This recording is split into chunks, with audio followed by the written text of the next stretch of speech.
وهاجاج ugu dambeyntii maadaama gudoomiyihii gobolka aad tahay Cabdullaahi Shimbir adiguna hadda ka hor markii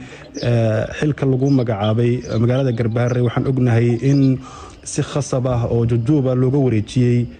qoladii hore ee ku magacawneed xilkaas gudoomiyaha gobolka Gado hadiiba dawladda federaalka iyo Jubbaland ay dib u heshiiyaan idinka maxaa xal idin ah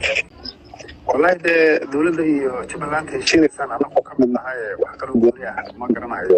hadaan ilaahdo waxa sahal marka heshiiskan darafkan hadii la heshiiyo in la heshiiyana anagu hadda maslaxadan baa u aragnaa marka qoys badan lagu maayo in la heshiiyo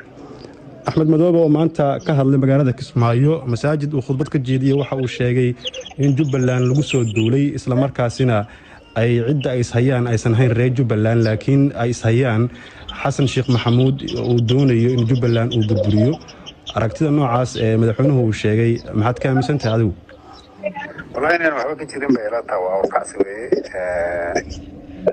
Jubbaland haduu leeyahay ra'iisul wasaare Xamsan Jubbaland maaha asaguna uu Jubbaland yahay haduu waxaan malaynayaa siyaasadaha kala duwan midna asaga hogaaminaya Axmed hogaaminaya midna Xamsan hogaaminaya haduu asagu leeyahay Xamsan Jubbaland maaha waa aragti kale waa wax kale